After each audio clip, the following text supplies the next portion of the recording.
Heyo, what is going on, everybody? Welcome to the show. It is June 13th, 2025, 8:35 p.m. We are a little late, but it is what it is.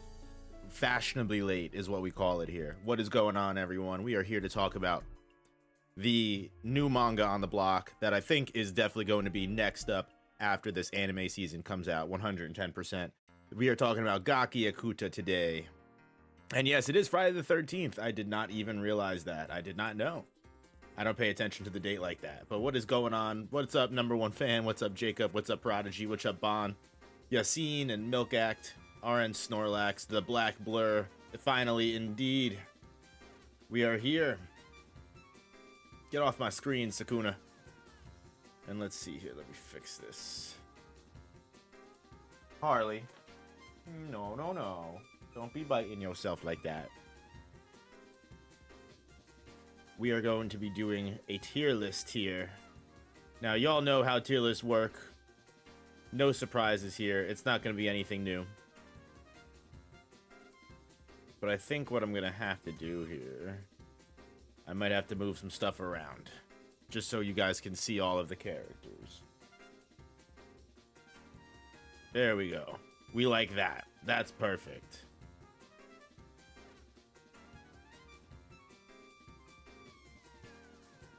But just, there we go. Maybe, hold on. Don't worry. Let's figure this out here. Anyway, while I'm figuring this out, how the heck are you guys doing? Hope you guys are all doing well. Again, as always, hope you guys are doing everything you can to do the best in your lives. If you don't think anybody is in your corner, just know I am in your corner, and I'm always sending you that spirit bomb energy. What up, Zen Abnormal? I decided to talk about Gachiakuta today. That's much better. That looks so much better. I decided to talk about Gachiakuta today because, genuinely speaking, I started reading it almost about a week ago, not even that long ago. And in the time span of that week, it has shown me the way. I was not familiar with its game, and genuinely speaking, I'm so happy to talk about it with all of you guys here today. Just so you know, this is not going to be very spoiler heavy. It's going to be, very minor spoilers. I'm going to be talking about some of the characters, some of their fun moments, and some of their great,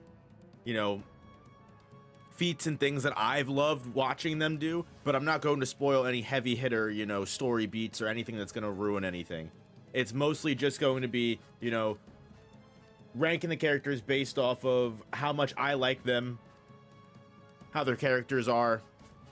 It's not going to be really a power scaling tier list. I'll save the power scaling tier list for another time. Favorite characters, John Gachiakuta. Listen, it wouldn't even surprise me if there ended up being a character like that. What up, Tenro?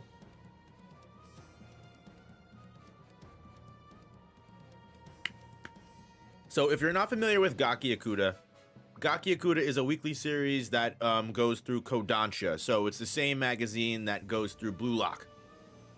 And it has about 140 chapters as of right now. Its anime is coming out in July. And it primarily revolves around trash. Yes, I'm not kidding you. It literally revolves around garbage and trash. And this is how the power system of Gachiakuta works. So there are people in the world, as even we know as in our own world, that are just wasteful. As a society today, we are wasteful. I mean, as a society in the world today, there's so much going on. I mean, there's currently literally, crazy shit going on across the globe right now as we speak. But we're not here to talk about that. We're here to, do a little bit of escapism here. And what I mean by society being wasteful is, I mean that the people in Gachiakuta's world are just as wasteful as we are today. We don't really care for much. We don't see the value in everyday items. If something breaks or gets a little bit scuffed up, we throw it out and buy something new. And I'm telling you right now, the idea of being a giver is what they call it. Being someone that spends all of their time and energy and pours all of themselves into one specific item, taking care of it and making sure that even if it breaks, they repair it. Even if something goes wrong with it, they patch it up and they continue using it as long until it's completely gone and destroyed. And when it's destroyed, that treasure of theirs is, you know, something that meant as much to them as, you know, another family member would. I'm sure there's plenty of people in the world that have a similar treasure to them that is very important, that they keep care of. They don't let dirt get on it. They make sure it's clean, and they just make sure it's safe every possible chance they can get.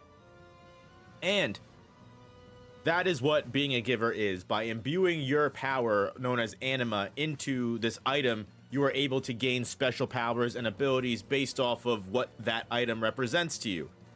So as we go through a lot of the characters, I'll explain a lot of the powers that they have to a certain degree, and every character has their own vital instrument, as it's called, and these vital instruments are all used in multiple different ways. Some of them are much more battle-oriented, some people are much more healing-oriented, more support-based, and then there are people that are genuinely able to, like the main character, Rudo, able to actually use things called the Watchmen series, or and that might actually not be its true name.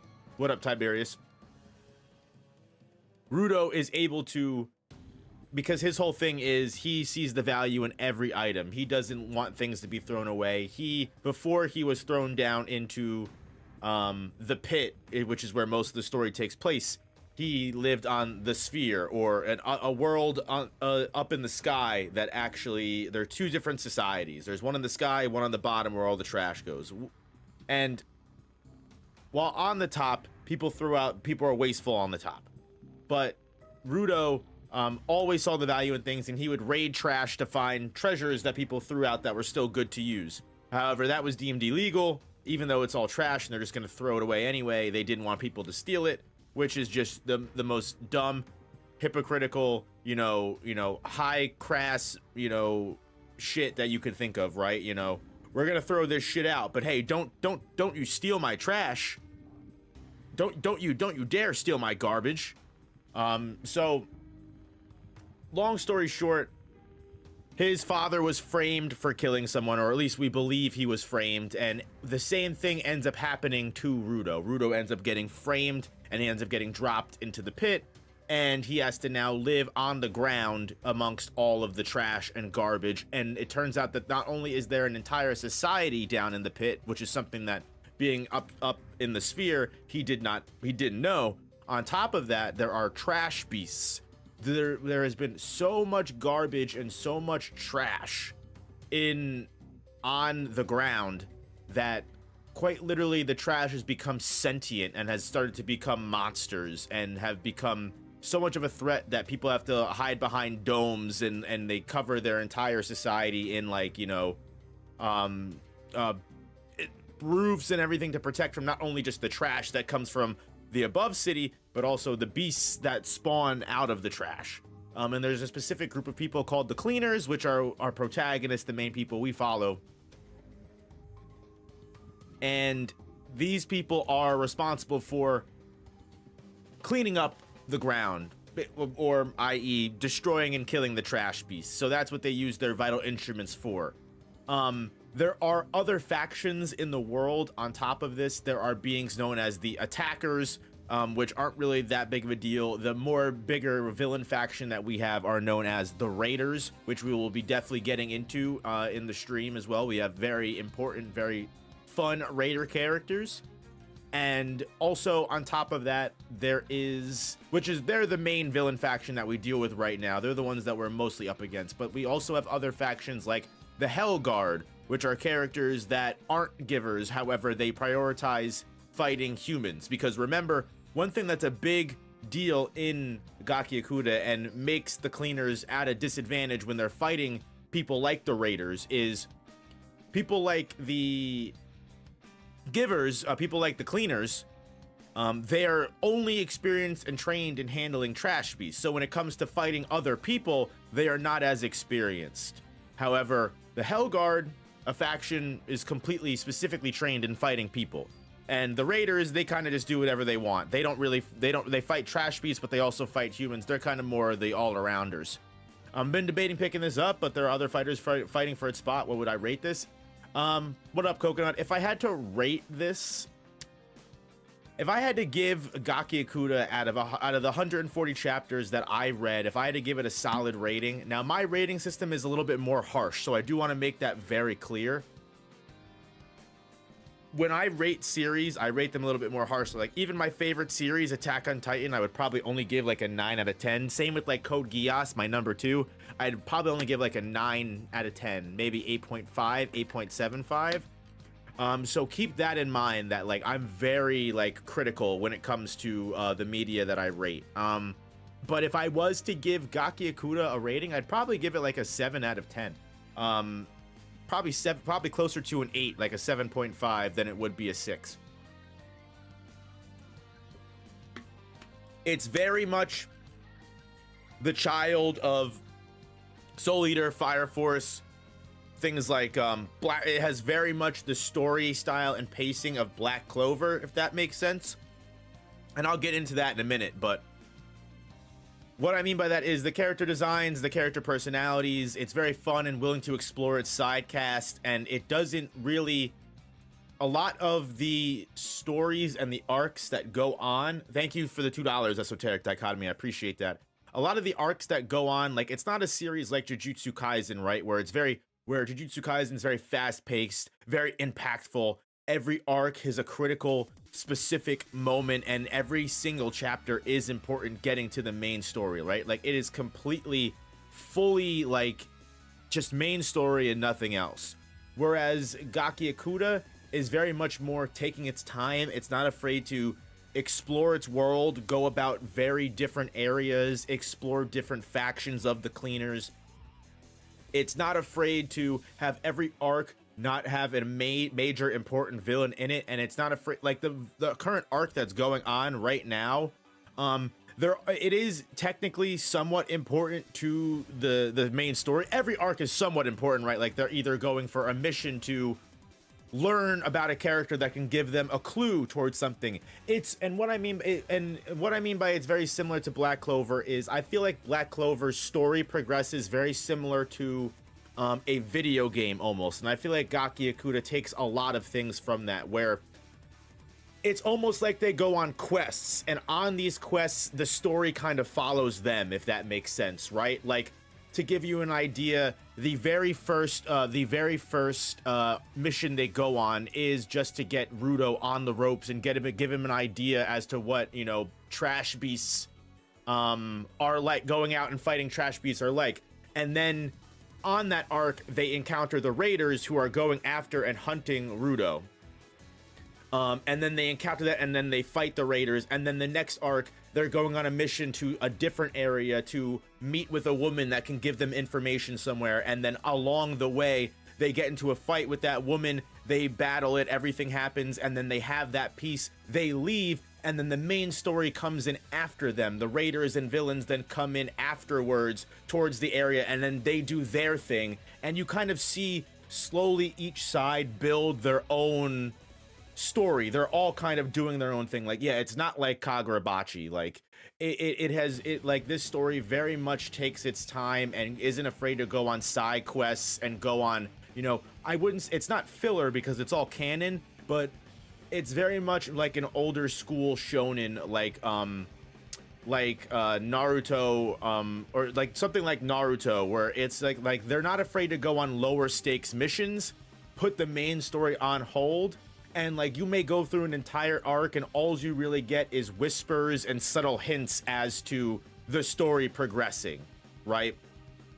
That's the kind of story that it is. It's the kind of same way that Black Clover is. And it's like I said, and what I mean by like it's somewhat video game paced is, and it's like you're playing a 100-hour video game, and like literally, you know, 140 chapters in, we're 30-40 hours into this video game, and like most of the time has been spent like going on quests, fighting mini bosses or like whatever, and like the story has like subtly every once in a while the main villains cross our paths, but they are most certainly off doing their own thing, and that's kind of what I mean by that. Yeah, but the story still feels satisfying in a way. I'll be honest with you, as someone that It's much more natural. Yeah, exactly. Like, this is a series that will clearly go on for 400, maybe even more chapters. Not like a series like, you know, Jujutsu Kaisen ending as quickly as its story is over, or like, you know, Kaiju number 8, Hell's Paradise, ending at 130 chapters. Not that Jujutsu Kaisen went like 270 chapters. That's still a long time. I don't want to, you know, neglect that, but like, it's like Gachiakuta is clearly going to go on for much, much longer, just because of how slow the story is progressing. And that's not to say that it's slow paced. There is still fun battles happening. There is still fun character developments going on. It's just, again, it's a story that's not afraid to take its time. And you can very much tell how Kodansha treats their artists compared to how something like Shonen Jump does, because you can, not that Blue Lock isn't a fast-paced series, but you can kind of see the same thing in Blue Lock, another series that I read, where it's a series where it's not afraid to take its time, take a couple chapters to really develop a side character, and not really have something very important going on. Like, it seemed, I might be wrong, but it seems like in Kodansha, they're much more willing to like have you, like, you could go for a month, not have a hit chapter, and not have your 300 chapter story at risk of being axed, you know. But yeah, I very much recommend it. I think it's a high 7 out of 10 series for me. Like I said, I know if you said you don't really like, is 5 chapters a better sample? I would say, because I was talking to someone earlier in the Discord, they said they read up to 20 chapters, they didn't fuck with it. I don't think you need to read 20 chapters. I think, honestly, to be completely honest with you, if you're not really fucking with it by like chapter 10, I would tell you you're fine. You don't really have to jump into it. But yeah, I enjoyed it. It definitely is a slower paced, you know, it's slower paced series, but I really, really liked it. It's a series I would appreciate more in a binge. I don't know how I would feel about this weekly, just because how slow the main story does progress. Personally, it's one of those series where I definitely think that like a binge is probably the better format to read this in. Like, I might let this build up as opposed to reading this weekly. By the way, sorry, real quick. The stream is sponsored by Gamersubs. Don't be scared. Gamersubs.gg/noop. Go to gamersubs.gg/noop. Use my code NOOP for 10% off your order. I'm drinking it literally right now. I got myself some guacamole gamer fart 9000. It is delicious, and it is going to carry me through this tier list because your boy is tired. I spent all day writing this video, and it's not even done. But I think it's going to be a really fun video, and I think it's going to be a quick little fun tangent that we take the channel on for a little bit. Nice walk down nostalgia road with a little bit of excitement going on, if you catch my drift. So I think it'll be fun. I'm excited. And that's what matters, y'all. But yeah, gamersubs.gg/noop, 10% off.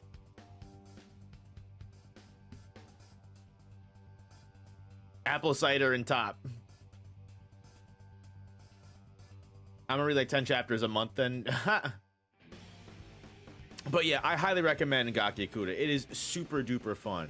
And just getting into the tier list a little bit, again, this is just going to be brief summarization. I'm not going to go too in detail for people that don't want to be spoiled or want to experience the series on their own. And also, not for nothing, if you like Chris, people like you, for example, like if you don't want to try like the manga, spend time reading it, like I highly recommend. The anime is about to drop in like 2-3 weeks. The first season of Gachiakuta's anime is coming out at the beginning of July with the summer season.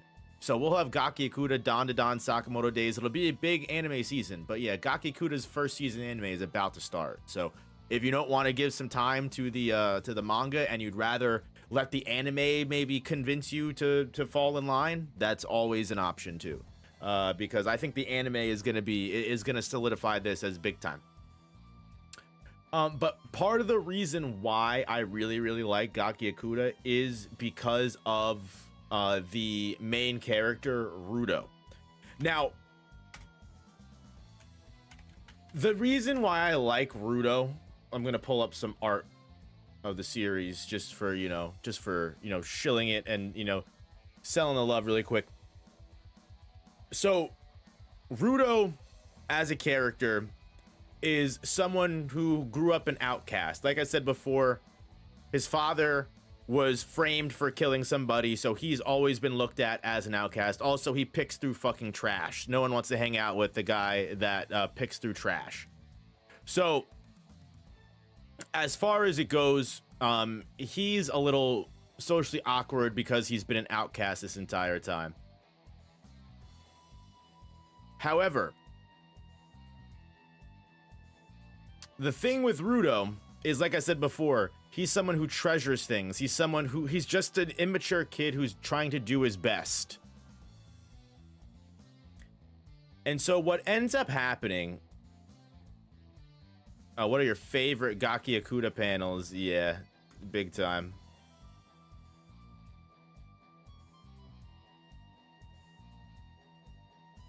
So, one thing though is his adopted father, who took him in when his dad was thrown into the pit years ago, Regtu. I might be getting the name wrong because I read it.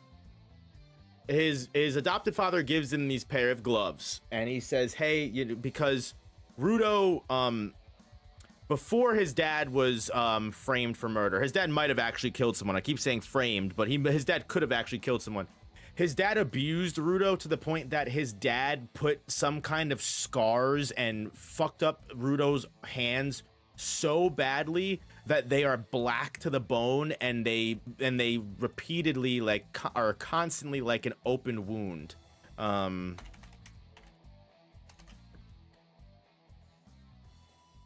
Like kind of like this, to the point, like from his wrist down. His hands are so carved and fucked up that there's not even really skin there anymore. It's literally just a constant open wound on his hands the entire time. So his adopted dad, Recto, gives him these gloves so that way he can go out in public, not feel bad about himself, and all of that good stuff. And of course, these gloves that his adopted father gives him end up being, his treasure. They end up being one of the most important things to him in his life. They end up becoming his vital instrument, of course, right? Obviously, they end up becoming his vital instrument.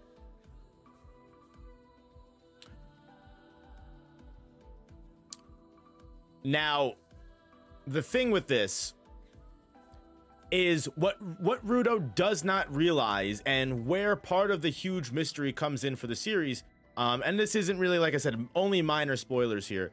The gloves that he wears end up actually being a part of the Watchmen series, something that is one of the most powerful vital instruments that are actually able to be passed down.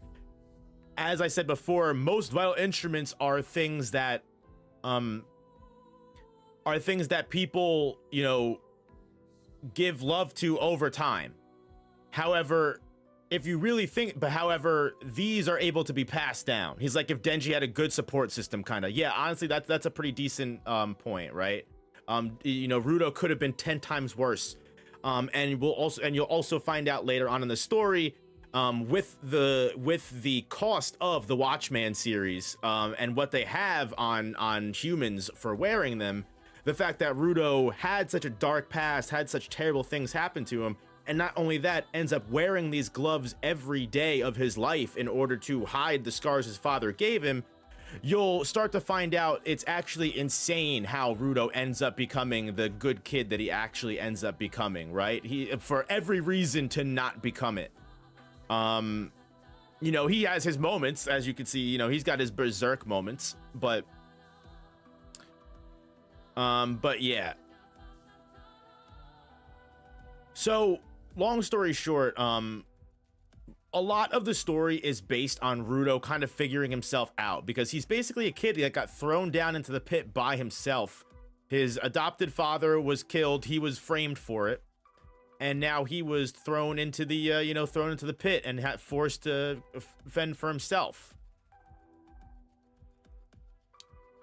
And as Rudo falls into the pit, he ends up meeting Engine, ends up becoming a part of the cleaners, and ends up, you know, being helped in order to potentially go back to his homeland and find the people that killed his adopted dad and make them pay, but also make everybody at the top of the sphere who is responsible for the terrible society that, you know, created all of the terrible fucking, created the fact that they throw people into the pit in the fucking first place, and were able to frame him and not listen to him when he clearly did not kill his adopted dad. Like, when you read, if you read that first chapter, like, it's very obvious Rudo did not kill his dad, but these motherfuckers don't care at all. They just want to throw the book at him and call it a day. So Rudo starts out very angry, very obsessed, and through the cleaners and meeting all of his friends, he slowly begins to harness that anger and become a very determined kid who not only wants to avenge his adopted dad and get back to his home, but also, you know, wants to have friends, live life, you know, and just be a kid at the end of the day. And I genuinely love sometimes seeing some of the fucking moments that Rudo has, because Rudo has a lot of awesome quotes. He really does, and I love it, especially he calls people, you know, turds for brains a lot and a bunch of shit, but he also has really great moments when he's fighting, because he stands for himself. He rejects everything that everybody else is, and he accepts everything that he is. He's just such a fucking, it's such a beautiful moment. And the fact that, and what you learn is through his gloves, long story short, he is basically able to wield not only turn garbage into vital instruments. So he basically has Jack the Ripper, if you've read Wrecker the Ragnarok's ability, where his gloves are basically just able to turn anything he touches, specifically garbage, into weapons, with abilities. He's also able to take his friends' vital instruments and use them in ways that are stronger than ever before, which again are things that normal givers cannot do. So he is an extremely powerful character, awesome MC, and you love to root for him. And yeah, I'm excited to see where everything goes in the story. He really is a really fun and cool main character, and every time he's on a roll and he's having his main character or a farming moment, you really do root for him. Honestly, as much as I love characters like Yuji and everything like that, like, I probably relate to characters like Rudo a little bit more. Yuji's one of my favorite characters, don't get me wrong, but I probably, like I said, as remembering myself as a kid, Rudo just speaks to me a little bit more. I love fucking Rudo. So yeah, again, I'm gonna give him an S tier, but keep that in mind, this is in the grand scheme of the story. I don't want to like be like, oh, he's an S tier character out of all time. Like, definitely keep that in mind. Like, I'm doing it S tier in the scheme of the story. I don't know where I would currently put him in a tier list of like my favorite characters ever, but yeah, definitely like an S tier character. Now, I'll be honest here too, because this is like a spoiler, you know, minor spoiler tier list, and really just to act as an introduction and a reason to get some of you guys to read and interact with the series. Some of these main characters I will be leaving off, and I won't even really be like ranking specifically. But you know, like for example, like this chick, like I'll let you read the chapter and find out who this girl is. You know, I don't want to spoil too much, but I will go into some of the fun basic stuff of some of the characters that I do enjoy and some of the main characters. Hey, China, thank you for the 5 gifted. Appreciate the love, girl. Thank you so much. Always happy to see you in chat. So, another main character and someone that we spend most of our time with in the series is going to be Engine, and he is mostly like he is the, you know, the mentor like character. He is like almost like, if I had to give you anything, like the Kakashi, you know, he is the chaperone. He is the adult, you know, in the room, always in the group of what are mostly teenagers.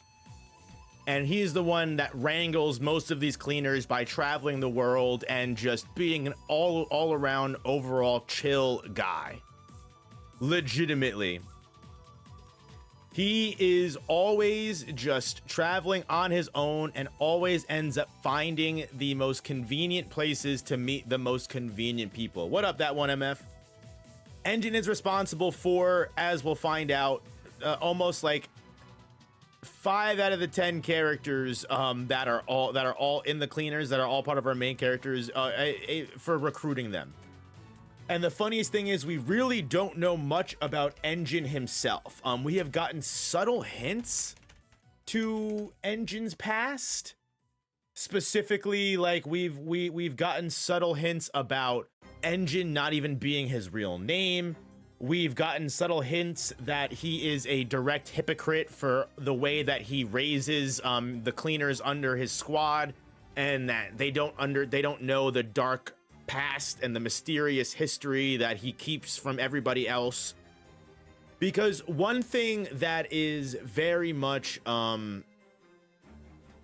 present in a lot of the cleaners that we meet, and this is what I mean by the story has a lot of room to breathe, is the story isn't afraid to not only foreshadow but give us a lot of the reasonings of how these characters ended up the way that they were. Like, for example, without, you know, spoiling anything or getting into anything, we learn Zanka's backstory. We get hints of Rio or Ryo's backstory, wherever she is, right here, and how dark it can be, and the issue and relationship she has with her parents. You know, we learn about Jabber, Fu, one of the other raiders that is introduced is a character that seemed to have had a major backstory. Every character, you can tell, is given love and care and has a reason to be where they are. And whether we will find out about it or not, Kei Arata, the main, the mangaka of the series, it clearly has done her work in making all of these characters have a reason to exist. And it also adds a layer of mystery and intrigue, because now we're 140 chapters in and we still know nothing really about Engine other than he's just always here to help. He's always seemed like such a good guy and someone that has a full understanding of the world around us. Again, he's our mentor character. He's always here for us. He is, again, even though he's able to be a child and he's able to have fun with the kids and able to, you know, act just like an older brother type character that's just as immature as they are, when shit gets real or when real stuff is going on, he is also the first character to take things seriously. He's the first character to notice when things are going wrong. He's the first character to notice in plenty of arcs when Rudo finds something out secretively, or one of his students or one of his squad members is in a bad situation that they need help from. He is, you know, he's always on it. His umbrella is his vital instrument, his Octa Shredder. And we actually 140 chapters in still have not gotten to see Engine's full power and see Engine actually genuinely fight in a one-on-one. There have been many times where I have hoped that we might be getting Engine fighting. We still have not gotten that big mentor battle, but I know when it fucking happens, it's gonna be sick as hell. But yeah, Engine is an amazing character. Again, he's super fun. He bounces off of every main character perfectly because he's able to, being one of the only adults in the room, he's just immature enough to fuck with every single person. And also be, like I said, an older brother when it comes to Ryo for her past and, you know, not wanting her to kill anybody anymore. Being someone that was there for Zanka in one of Zanka's worst possible moments in his youth, and then ending up being one of Zanka's role model. It is legitimately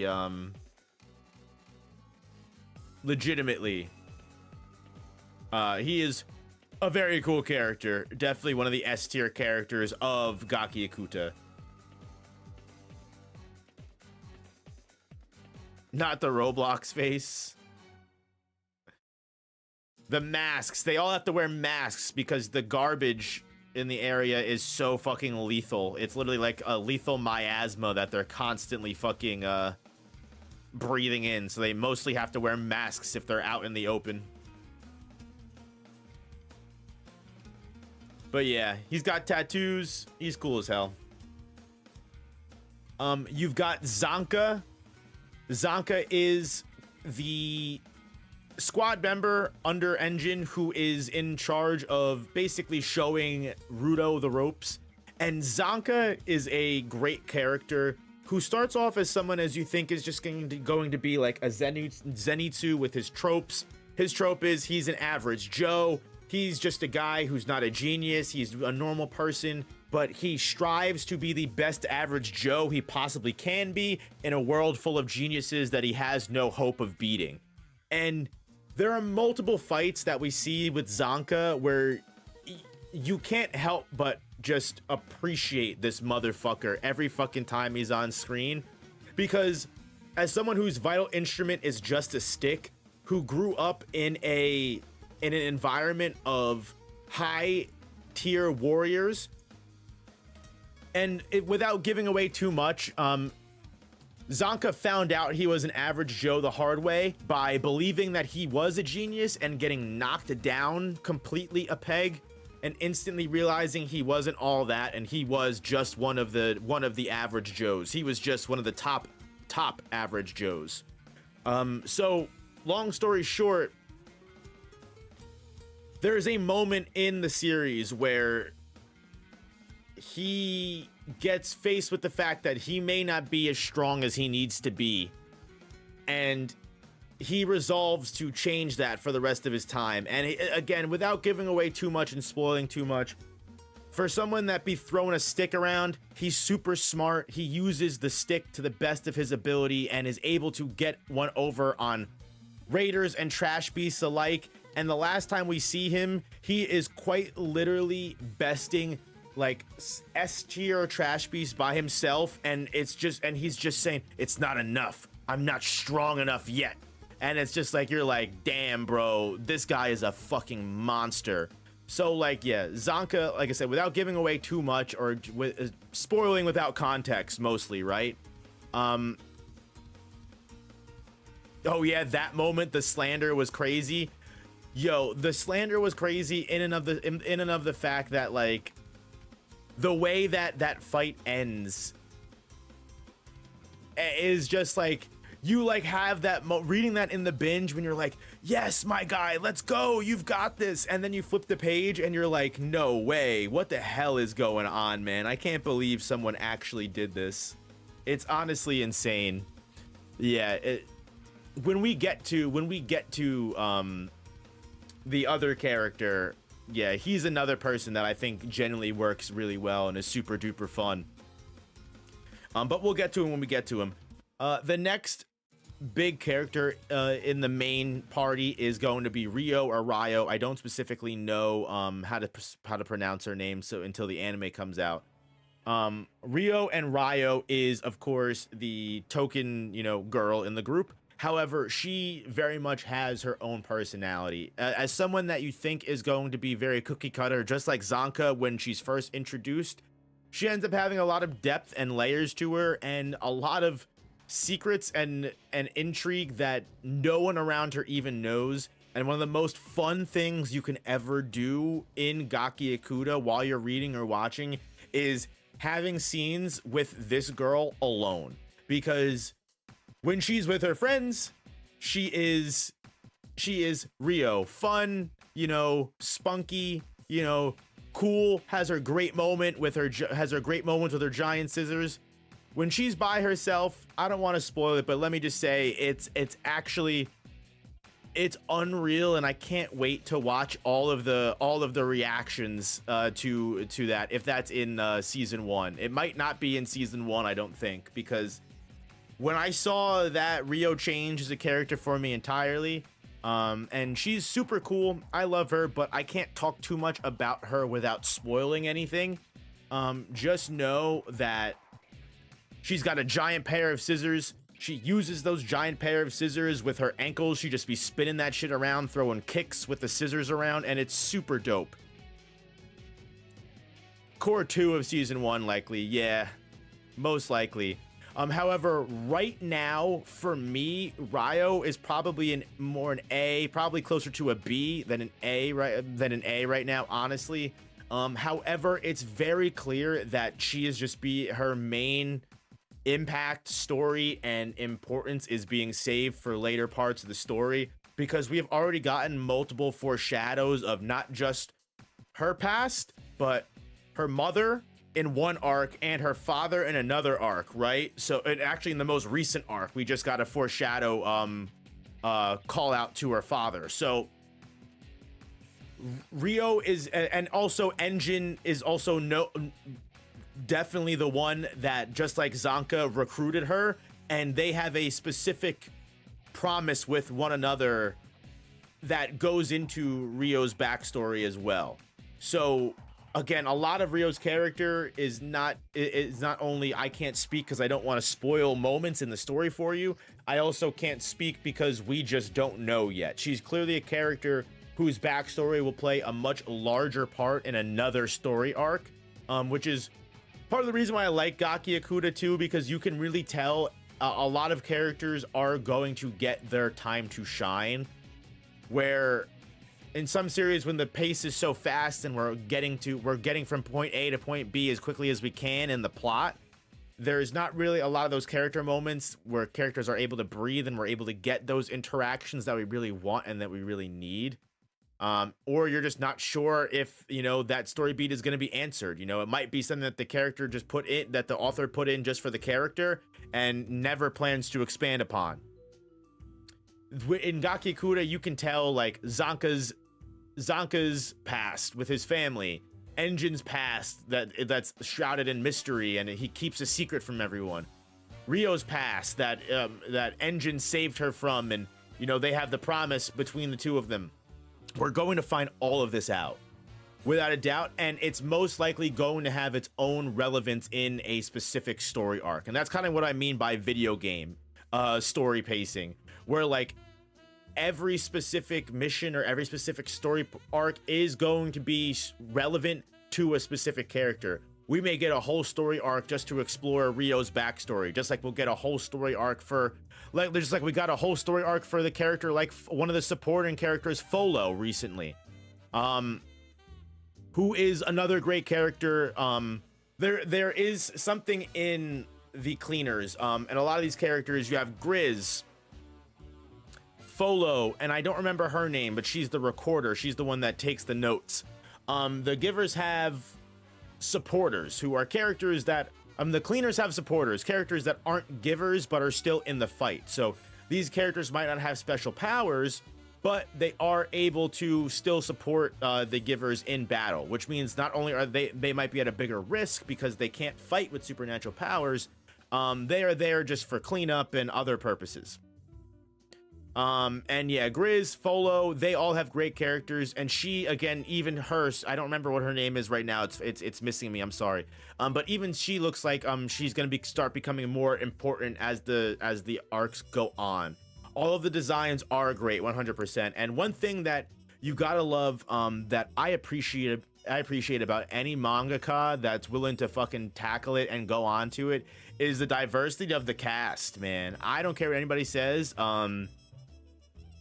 Listen, if you're somebody that complains about diversity, one, why are you watching my channel? But two, it's something that is extremely tough to do when it comes to art.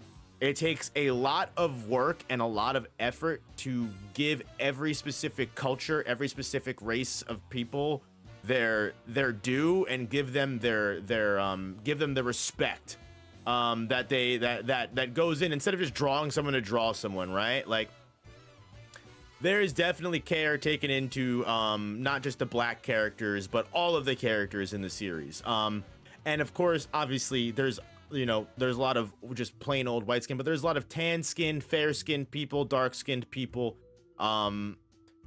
Obviously, I couldn't tell you everybody's race here, but there is clearly a big diversity of characters here that the author is clearly trying to show that their world is full of different characters and different races of people, which I think is super cool. And And for starters, you know, getting right into it, we have Simu right here. I might be saying her name wrong. Semiu or Simu. She is fucking an amazing character. She is the cleaner's receptionist. She is the character that not only sits at the front desk, puts cleaners to missions, and, you know, runs the front desk, is the face of the cleaners. She is also the cleaner's main defense guard, and she is the front line of defense herself for the cleaner's headquarters. And how does she do this? She has her special glasses. Those are her vital instruments. And something that I think is clearly inspired by Solo Leveling. I don't remember what her name is in Solo Leveling, but there's the woman in Solo Leveling, the American hunter, and she's able to look into hunters' powers, their auras, and like awaken and evolve them. Like, I feel like she's definitely inspired by that, where she's able not only to use her glasses to look into someone and read into them and read their potential, she is also able to use her powers to read subtle hints into the air, to the point where she's able to dodge bullets and take down an entire attack force by herself. And genuinely as well, she is going to be evolving her vital instruments soon to do more for the cause and do more for the cleaners, with Rudo joining and things getting tougher. Simu is such an awesome character. I'm excited to see more of her and learn more about her, because as per Engine, as per the other adults in the cleaners, we don't know too much about them yet. We have seen Simu fight once, or Semiu, whatever, however you say her name, and it was one of the best moments in the series, and I'm excited to see more of her. But yeah, she's definitely a character that gives you a lot of fun, energetic moments, and just, you know, exciting read-throughs, even though she's not really doing much. She's just a side character as of right now.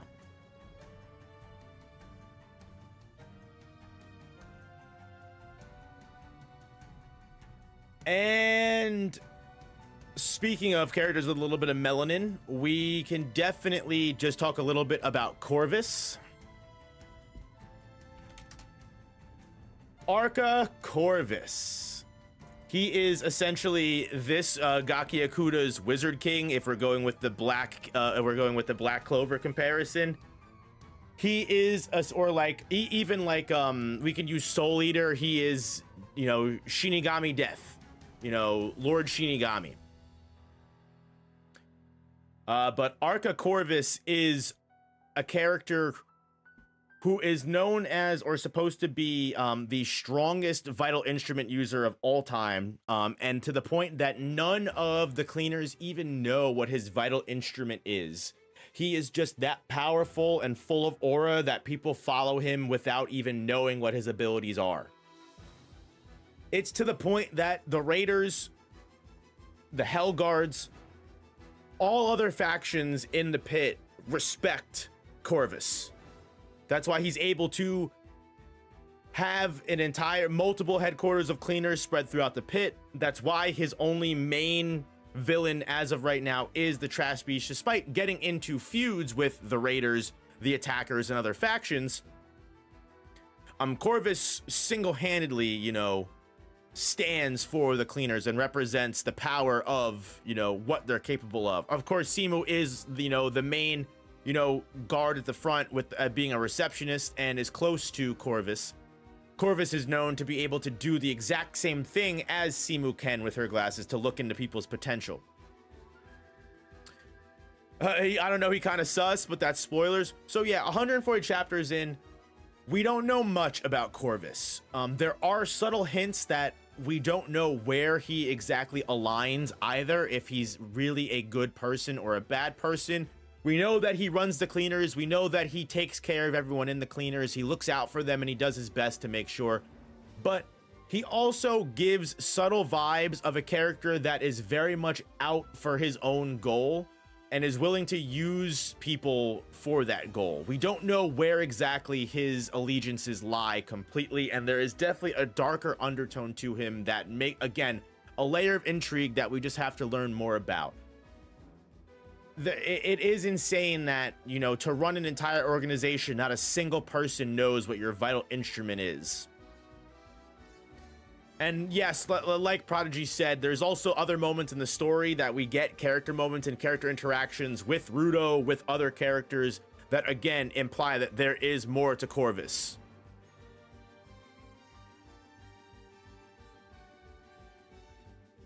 He seems like he's very much gives off, and when I say Wizard King vibes from Black Clover, it's very much the vibes of he is an older, wiser character that let me give you a give you like an analogy. Like, he's a character that when watching this doesn't have, there's no proof that this happens in the story. I'm just giving an example, so don't think that this is a spoiler. He's the kind of character that would get wind of a big battle happening, and instead of despite having all of the power to single-handedly stop that battle, because a couple of the people that work under him might be able to grow and evolve in that battle, or might be able to accomplish something that gets him closer to an ulterior motive, he will let that battle happen just because it works out for him in a better way. That he's that kind of character, right? Where he has good intentions, but also at the same time, he's willing to sit back and observe if it serves his purpose.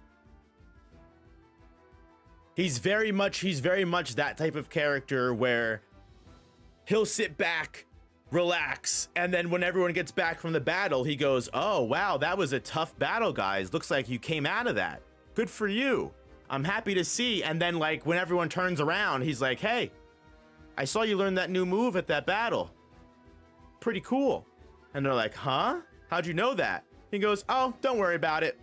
And then they walk away. Like, that kind of sus shit, right? Like, that kind of sus shit, like, where you're like, this guy has my best intentions at heart, but like, there's something sus about this guy, right? Like, it's that kind of vibes completely, if you catch my drift, completely and wholeheartedly. I know I'm giving everybody S tiers, but again, this isn't a legit tier list.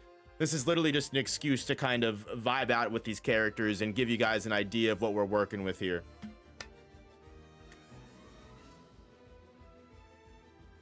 Now, what I will do is I'm gonna spend a little bit of time very quickly going over some of the villains now, just to give you guys a fun idea. Yeah, it's not a tier list, it's a glaze list, just to give you guys an all-around idea of what we're working with here. We have our new generation's resident Mahito inspiration, Jabber. And let me tell you, Jabber is not the first. He will not be the last. Because I'm sorry to tell you, Mahito is here to stay.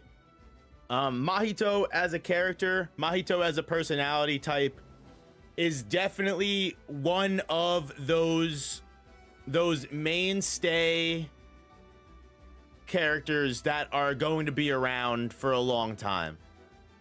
We have seen and heard of the Aizen, the Aizen villains, where Aizen came out and inspired a league of, behind the scenes, mastermind, always in control, like, deceitful villains. Mahito is now going to spawn a new generation of sadistic, masochistic, fucking psychopathic villains that are solely meant to make the main character suffer. Jabber gives me more Hisoka than Mahito vibes. Hisoka is definitely built in there. You definitely have the masochistic. I mean, not for nothing, Hisoka is built in a little bit to Mahito too. A lot of characters are all stemming off of other characters. That is something that is very true, and I want to make it very clear. Every character is, at the end of the day, a derivative of another character.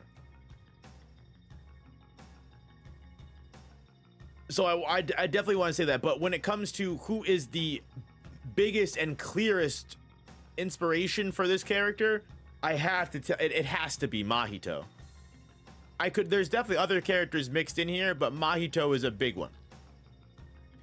Mahito is a big one. Jabber as a character, again, is a dirty, disgusting masochist to the point that he genuinely loves pain, is the kind of character who will literally, you know, ask for people to hit him harder and will literally harm himself mid-battle if he feels like he's not getting enough damage done to him. Now, Jabber does not have a healing factor. Jabber does not have a way to recover any of this damage that he does to himself or takes purposefully to feel the satisfaction. He quite literally is just that fucking crazy. In fact, you know, not really a spoiler. I mean, it is a little bit of a spoiler, but again, just a minor spoiler. There is a main point of one of the battles that he's in where Jabber literally stabs himself with a hallucinogenic poison just so he can have more fun in the fight. Now, there's other reasons for it, because the character that he's going up against, it will help him because the other character he's going up against is following his instincts, but he is not afraid to literally poison himself with his own poison just to give himself an advantage in battle, even if that means he is quite literally going to go on a hallucinogenic fucking savage bender. So yeah, he is a very interesting fucking character. He's a poison merchant, big time poison merchant. He holds like up to 3 to 4 different poisons in his claws. He's able to switch between them, and he has different poisons in each hand. He's a very, very strong. Does he make the poison, or is it made by the Jinky? So I'm pretty sure, without, again, I don't want to spoil too much, but I'm pretty sure he's able to make his own poison and also take poisons from other places. Like there's like in one of the fights, he literally takes a poison that's literally on the ground near them to use in the fight.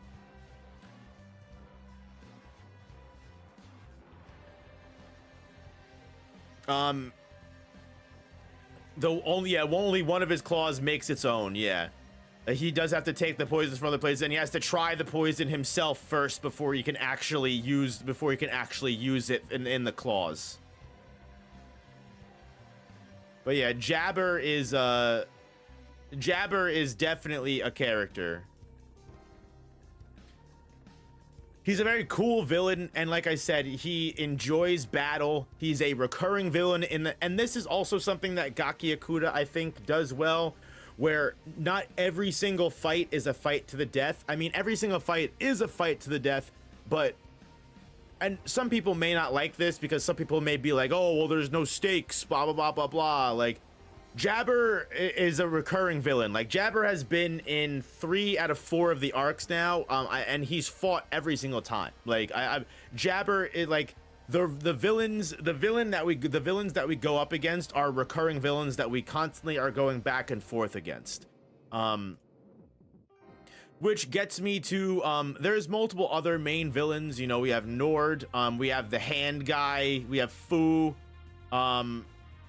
which are all really, really cool and really fun villains. But I don't want to go too far into them because, again, I don't want to spoil anything, and they come much later. So the last character of the villains that I will talk about is going to be the main villain, and again, it's not really a spoiler. Again, we're just talking about a little bit, and that is Zodil Typhon. Zodil might be at the end of like Core 1, but is still, Zodil is, from what it seems to be, the main villain of the story, and he is pretty much the exact opposite of Rudo. While we don't know too much about his past, we have seen glimpses and flashbacks as to what he went through and why he became the way that he became. Basically, Zodil is the new boss of the Raiders. We don't know what happened to the last boss of the Raiders. We don't know exactly how long Zodil has been the boss of the Raiders.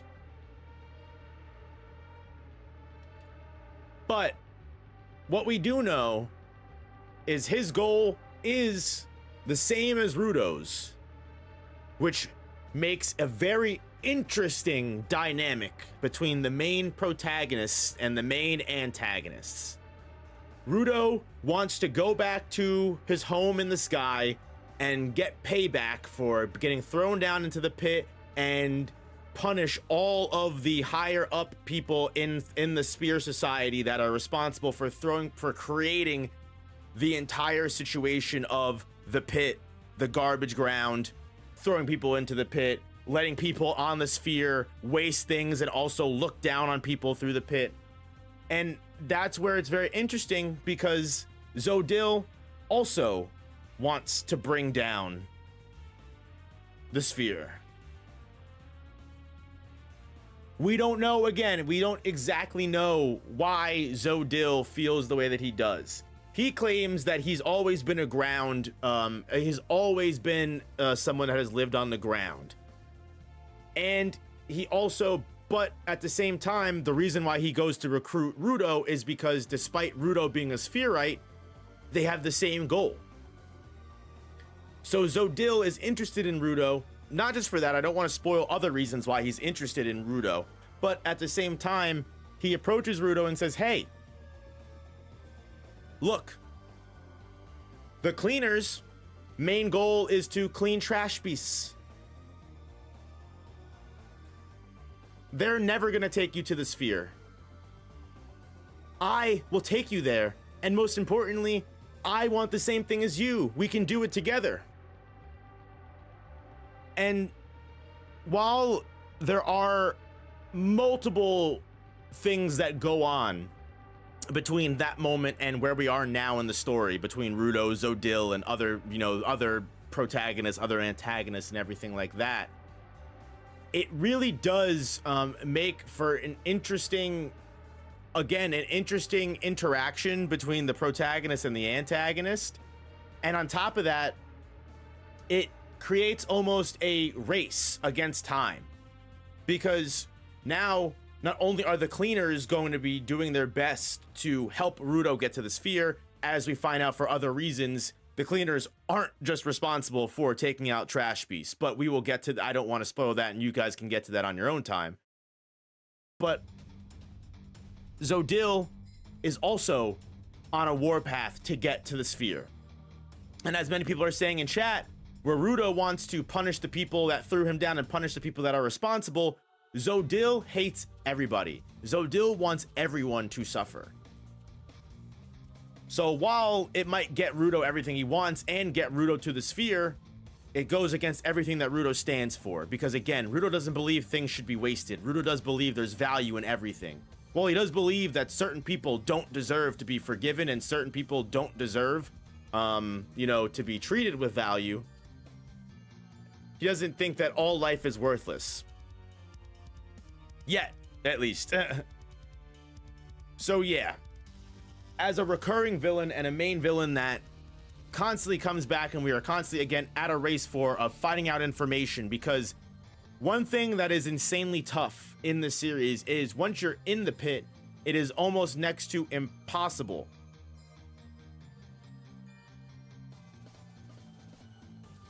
Rudo hates the people of the slums, but he hates, more importantly, the people that made the people of the slums, and the people that made the people of the city feel that all of this was okay. Right? That's really what it is. Yes, he's mad that everybody betrayed him and everyone looked down upon him, but his main issue is with the people that upheld the society that caused everything to be the way that it was. You know what I mean? Rudo doesn't hate people. Rudo doesn't hate the people. He hates the thing that caused the people to get that way. Rudo hates the upper class more than he hates other people, because at the end of the day, yeah, he's mad at the people that looked the other way and immediately changed their mind about him, but he also understands that, again, as someone that starts out as a very angry kid, right? He says himself, he starts out as a very angry kid that lashes out whenever he's mad. Now, as he matures and understands more, he needs to selectively choose that anger.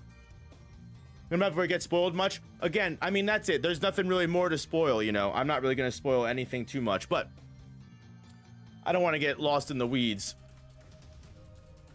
Long story short, Zodil is a great villain, and I think for a main protagonist, main antagonist dynamic, they work very well together. There are multiple other side characters, as you can see, that are all fun and exciting to deal with. You've got plenty of the Raiders. You've got Team Children of the Cleaners. You've got Tamsy, fucking Tamsy. You've got all of the side characters that are super fun. The Raiders have a lot of fun characters that are a part of it. You also have a lot of just interesting villains and characters. The information broker is an insane fucking character that I really loved. Fucking Mimsy, the news reporter, insane, man. Amo is a fun character. I'll be honest with you, I'm not the biggest Amo fan, but Amo's a good character.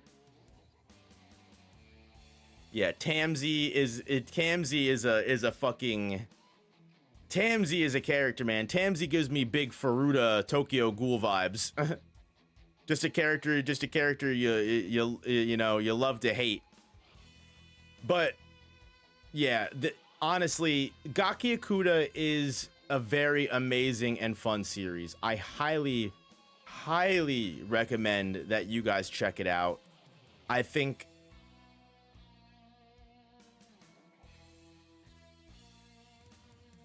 specifically think that it will be next up. I really do believe that it will be a next up series.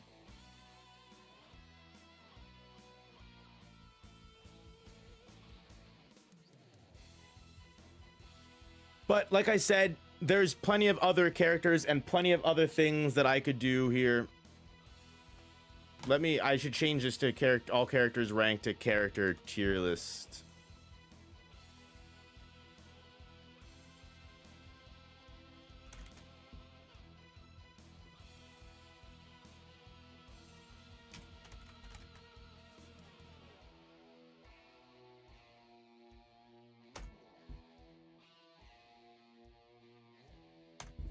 Change the title of the stream because I ended up not ranking every character. I wish you would cover this more. I'm definitely going to do more Gachiakuta. I'm definitely going to cover more Gachiakuta stuff. Now that I'm all the way caught up, I think it will take a little bit for me to get Gachiakuta in the weekly rotation.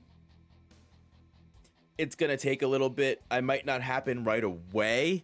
But definitely expect Gachiakuta content to emerge, especially with the anime coming next month. When does the anime come out, actually? That's a good question.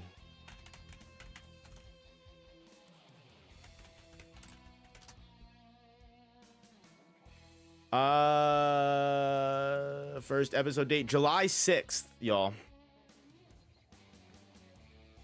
July 6th. I love your weekly Don to Don reactions. I would so watch you do this too. Hey, I appreciate that, RNS Thornax. I appreciate that. I think what I might do is I do have the third. I might have on the third channel. I want to start doing Twitch streams on Wednesday where I can react to a couple of different shows. But I already watched Gachiakuta, so I might just upload the reactions to YouTube. We'll see. But yeah, we'll see. But other than that, I definitely want to talk about Gachiakuta. I might do some character videos, character breakdowns. I don't know if I'll do a full ranking on the series just because 9 times out of 10, you've got content mill farm channels that are just gonna come out with the ranking videos like a day after I do, and it's just gonna I learned after Kaiju number 8, and I learned and after Don to Don, there's just no point to making those videos anymore, unfortunately. As much fun as I enjoy having them, they just end up dead in the water once like Anime Balls Deep or something does a video on that, and that's fine. It is what it is.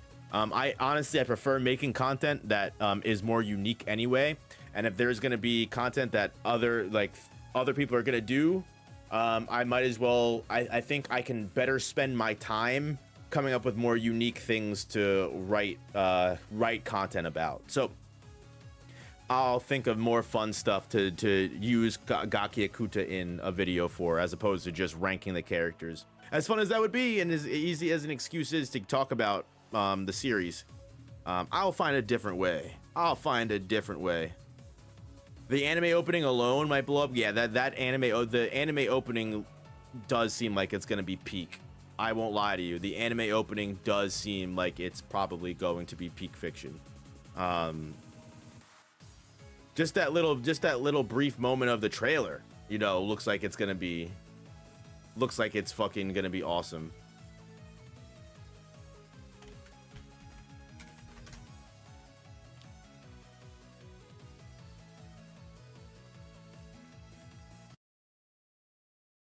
I'll watch the trailer again.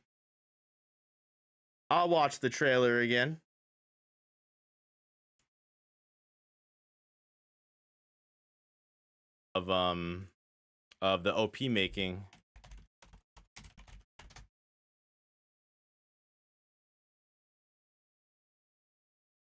Behind Gachiakuta creator's interview. Here we go. Aether Restart is a turn-based PvP-focused gacha, setting a new standard for what it means to be free-to-play friendly. The making of a true world designer.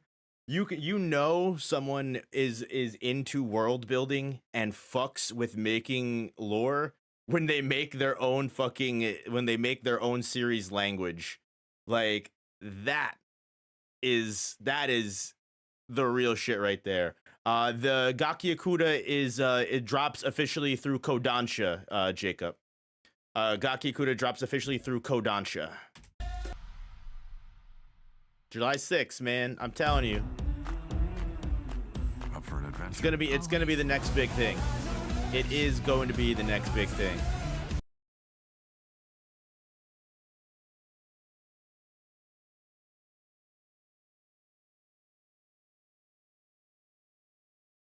They have they've done an awesome thing.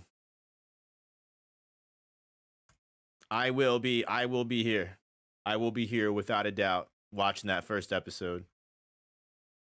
Seriously great having another fellow lady writing shonen. Hell yeah, I always love when fucking women mangaka are fucking out there pumping out some of the fucking best shit fucking imaginable, man. Full Metal Alchemist, Demon Slayer. Now we got Gachiakuta. And I can't think of any more at the top of my head. I'm sure there's other ones that also exist that I'm just not imagining in my head right now. After God? I haven't heard of that before. That's news to me, unfortunately. I'll have to add that to the list. I haven't heard of that.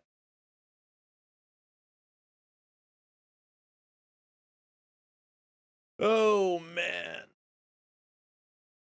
Y'all, Face Rudo makes in the anime art is the only one he makes when Zodil shows him his boots, meaning we get the Amo arc.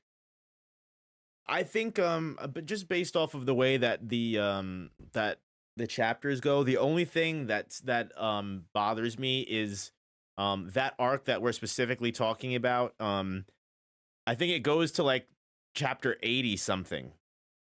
So that's the only thing, is like I don't know if the first season of the anime will get that far. Most likely, if I had to guess, excuse me, it'll be split into 2 cores. Caught up on it. It's trippy after God. Okay, that's another one. That is another that I'll have to add that to the list. I don't have my phone on me right now. My phone is downstairs, but I'll have to. I'll have to add it. Die Dark and Dore Hidoro. Itagaki, Beastars, and Sanda. Beastars, I was thinking of Beastars. But yeah, man, I'm sorry if anyone was hoping for like a full breakdown and review, but like, yeah, I just really wanted to get all of my thoughts out on Gachiakuta.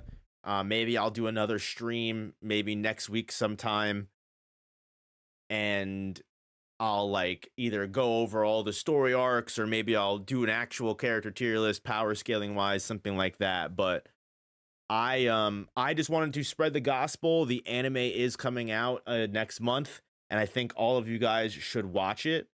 I think it is a really, really good series. I think, like I was talking about in one of my previous streams, how some of the series that are out right now just don't have that sauce. Kagurabachi definitely has the sauce, but I think most surely, without a doubt, I think Gachiakuta also has that sauce. I think Gachiakuta is also it. Big time. Big time, big time. But only time will tell. We'll have to see how this first season of the anime goes. I think it's going to go great. I think if Bone Studio is going to be the one animating it, of all people, then it's going to be great shit.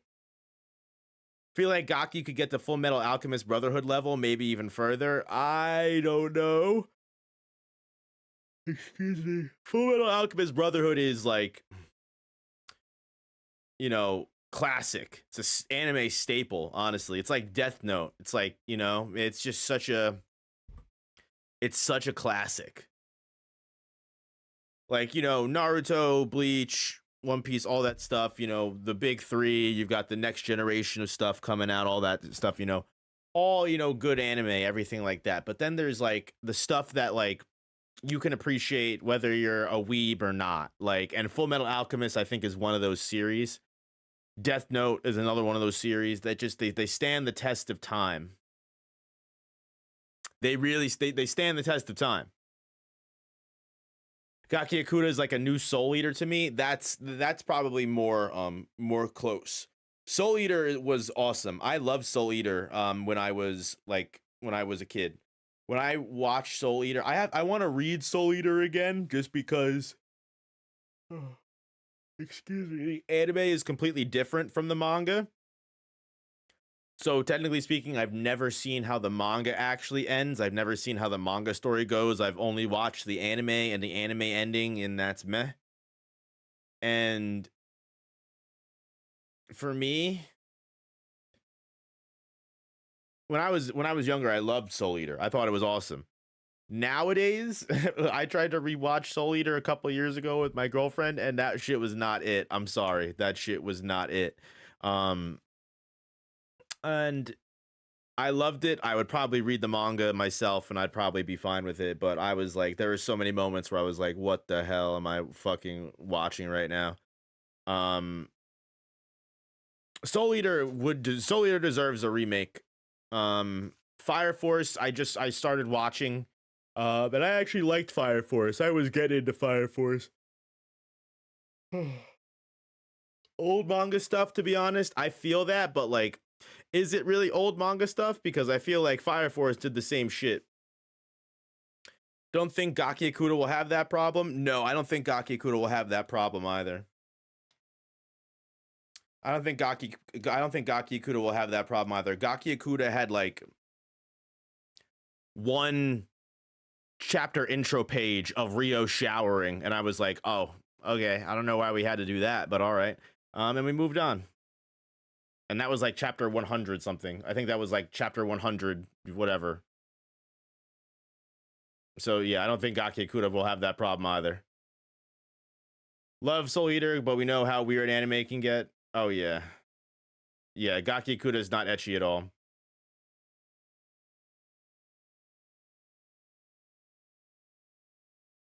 Soul Eater manga low-key clears the anime. You know, I've heard that so many times. That's why I need to read the manga. I gotta give it. I gotta read the Soul Eater manga and give it a shot again. I think that actually might be something that I read soon. I got multiple things on the reading list though. Vampire Lady Gaga. Oh, what? 2 Lily.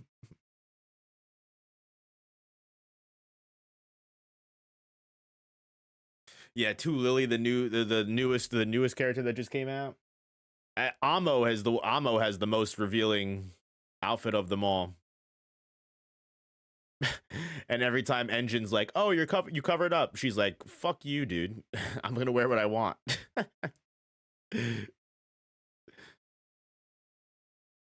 Bro will read anything but One Piece. You're not wrong. You are not wrong. I will read anything but One Piece. But all right, y'all. The gospel has been spoken. Very quick, simple stream today. Oh my god, Amo's backstory was awful. Was so but it was done.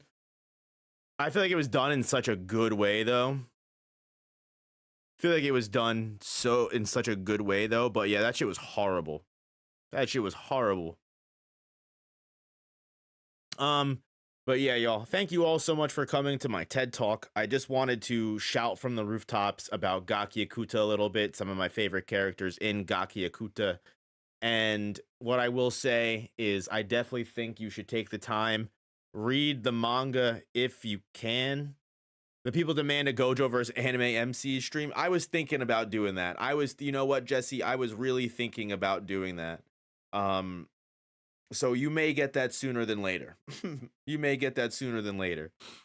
But until then, y'all, I hope you guys enjoy the rest of your Friday night. Short stream tonight. I know, I do apologize, but I think next week I should have a special event for y'all that hopefully you guys enjoy. I'm gonna like it. I think it will be a lot of fun. It'll be for a good cause. And I think, and I hope I can get a lot of you guys to support it.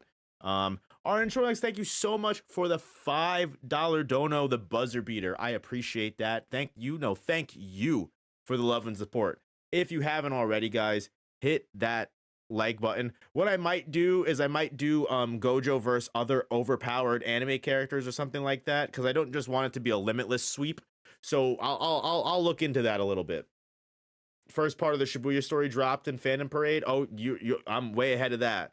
But yeah, y'all, look out for a fun video soon, probably in the next couple of days. And next week, I'll probably make an announcement either tomorrow or Sunday. So look out for that announcement, because that will announce the very fun thing that I'll have planned for next week. So I hope you guys have a good rest of your weekend, and I'll see you guys on Sunday for the Shonen stream. If you got the time, go support Gachiakuta. Go read Gachiakuta. I think you will be very happy with what you find. And until then, y'all, I'll see you guys in the next one. Yeah, Kagurabachi is on break, so it will just be, unfortunately, Sakamoto days on Sunday. But we'll keep it pushing. Maybe we'll read like Ultra of the Flame or something to replace Kagurabachi. We'll figure something out. Maybe I'll think of something fun to do to replace the last hour. I don't want to have 2 short streams after the other. So, guys, again, I love y'all, and I'll see you in the next one. Peace. Drink more water, and go outside. Touch grass.